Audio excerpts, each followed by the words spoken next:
Hi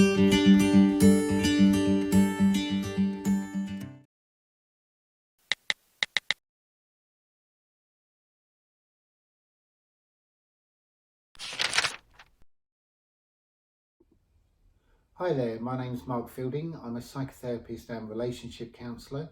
I'm a member of the British Association of Counselling and Psychotherapy and an accredited registrant of the National Counselling Society. I've been in private practice for just over 14 years and I've worked with highly sensitive people throughout this time. What is a highly sensitive person? A highly sensitive person, or in shorthand HSP, is a personality trait which research suggests is shared by 15 to 20% of the population. It's not really been in the public domain for a long time, although over the last few years it has come a little bit more into prominence. There's an American psychologist called Elaine Aron who's written some excellent books around this personality trait, and I'd just like to credit her work here. What does high sensitivity look like in a person? It really depends on the individual. There are lots and lots of traits within the high sensitivity condition. Every single person that's highly sensitive will not demonstrate all of these traits, but overall it can be characterised by a sense of deep processing. Highly sensitive people process information mentally in a really, really deep, thorough way. This can make them slightly cautious, and can create situations where they tend to think a lot before making decisions, certainly in terms of thinking a lot before making life changes. It's also often marked by a real sensitivity to environmental conditions. Highly sensitive people, HSPs, are often incredibly sensitive to things like loud noises, strong smells, and just being in crowds, being on the tube. Many highly sensitive people, find it really, really difficult to be on the tube. They find all of the sensory stimuli really, really overwhelming. Is it a mental disorder? It's definitely not a mental disorder, although highly sensitive people in society, have often grown up in an environment where, parents, people at school, caregivers have told them, you're too sensitive, you're shy, you need to be stronger. So growing up in this environment and having their sensitivity negatively described can have a real effect on highly sensitive people. And I would say, 90% of the highly sensitive people that I've seen over the years, have developed anxiety about their trait. They end up thinking there's something wrong with me, which is absolutely wrong. Though, as with any personality trait, there are lots of positives and there are some negatives, which we'll come to at the end of the video. Are there any other traits that highly sensitive people might demonstrate? Highly sensitive people have a really deep sense of empathy. Some research out there is suggesting that highly sensitive people have more mirror neurons. Simplistically, mirror neurons are the parts of the brain that activate when we see perhaps someone else suffer. So if we're watching an image of someone suffering on TV, and there's so many images of that to see, that we will feel the same emotion. So highly sensitive people, as a rule, find it really, really difficult to watch scenes of suffering, violent films, and are deeply, deeply affected by them. You mentioned crowds. Why are highly sensitive people affected by crowds? Well, highly sensitive people are generally really affected by being in crowds, and even large groups of people. Being in big crowds like at a pop concert or something like that, or a festival, it's generally the amount of stimuli. So there's lots of people, there's lots of noise, possibly lots of lights, loud noise. And so highly sensitive people, with this deep processing, find these situations incredibly difficult because they process things so deeply. When there's so much environmental stimuli, it becomes just overwhelming. They can't process it all. But also a character trait of highly sensitive people in perhaps smaller groups is because of this capacity for empathy. If they sit in a group and say everyone's angry in the group, with, I think, someone that doesn't have the high sensitivity trait, they'll notice the anger, but they remain possibly fairly unaffected by it.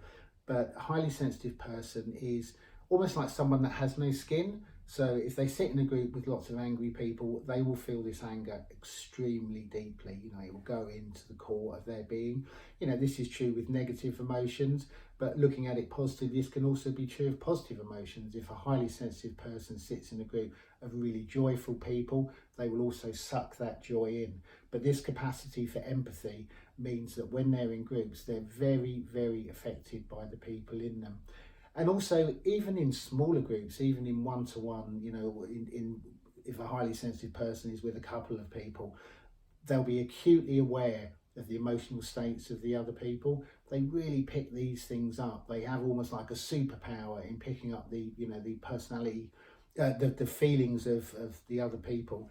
And again, this can be positive and this can be negative. And it also ties into the deep processing, because they'll process all of this extremely deeply. What are the positive aspects of being a highly sensitive person?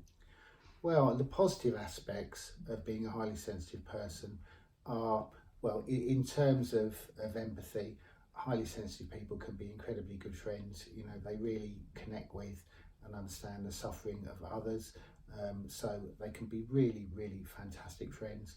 And also the idea of having no skin, of being really affected by environment. I've talked about all of the negative aspects, and in society there are a lot of potential situations where it can be negative.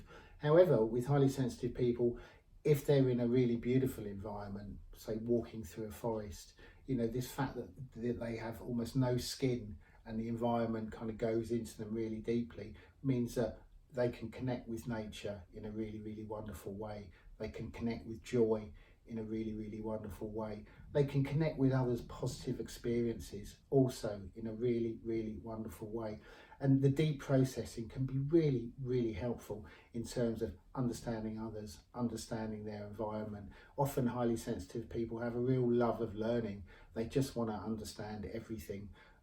So I think going forwards with highly sensitive people, I think it's all about increasing the life situations where the positive aspects of the trait come into operation, and being aware of when they can be negatively affected and putting in some coping strategies in order to deal with that.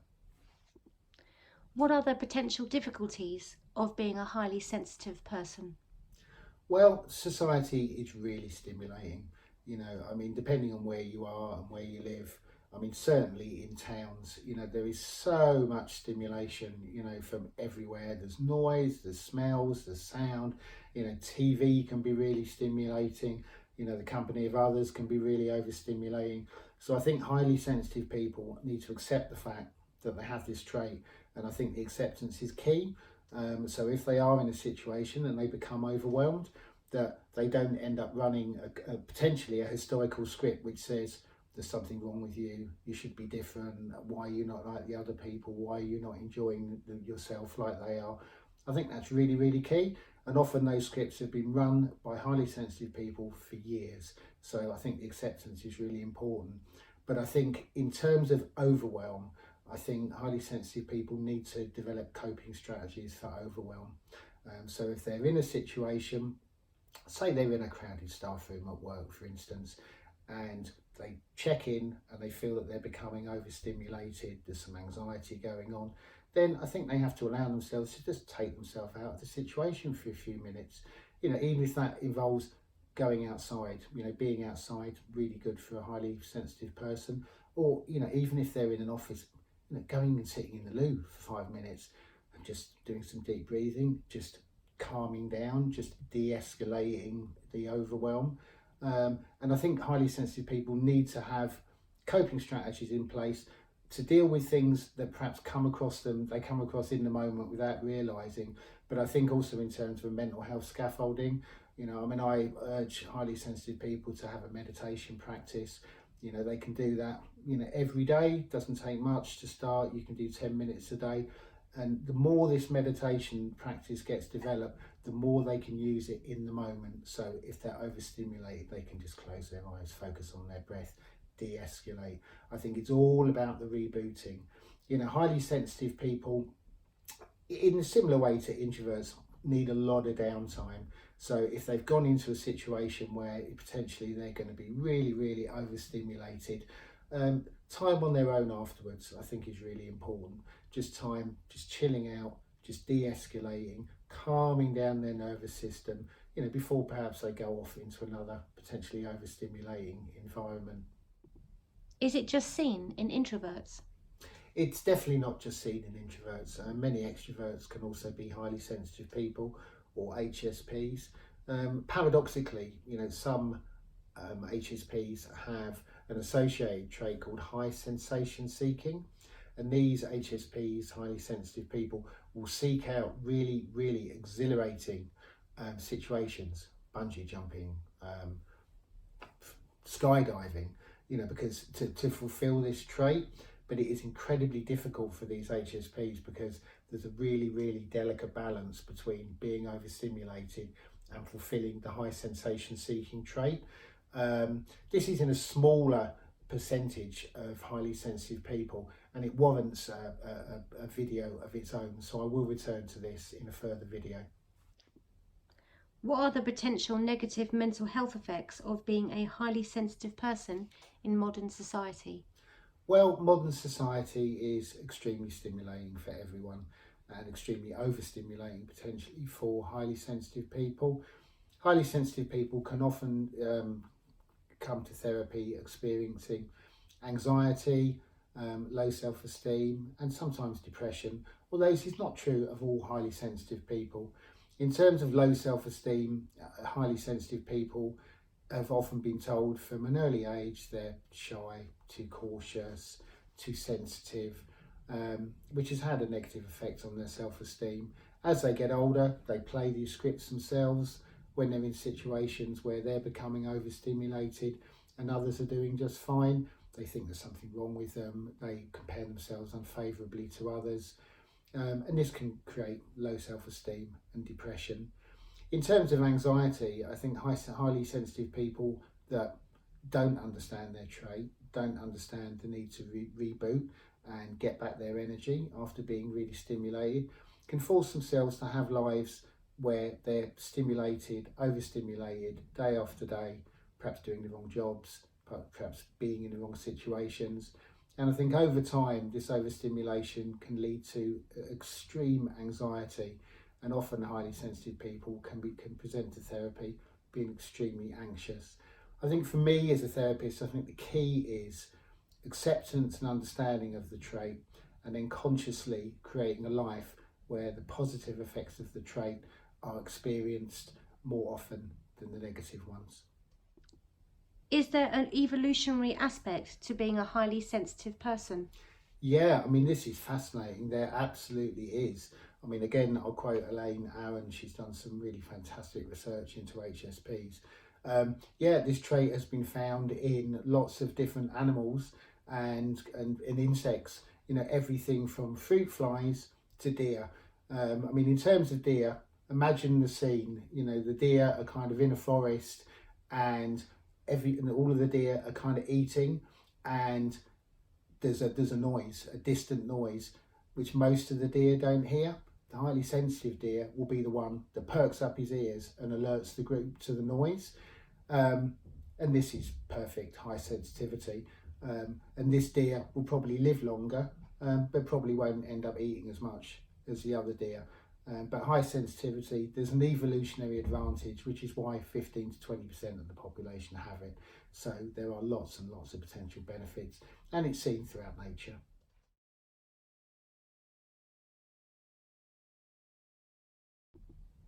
Your final message for highly sensitive people? I would say acceptance of the trait and understanding of what works and what doesn't is key to creating a fantastic life as a highly sensitive person. In terms of the framing, I think considering it your superpower and looking at all the positive aspects, like the capacity for empathy with others, is a really, really beautiful thing. And also the having no skin and in environments, use it. Go to forests, go to beautiful environments, and suck in all those good feelings that those environments create for you. And also in terms of interpersonal relations and relationships, your capacity for empathy and understanding of others is really, really key in creating really, really fantastic and wonderful relationships. And if I look at highly sensitive people in almost a psychospiritual way, I would leave by asking the question, does the planet need highly sensitive people at this time, or does it need people that are oblivious to what's going on? I would say that highly sensitive people are needed by society and by the planet more and more every day. So value and appreciate your trait.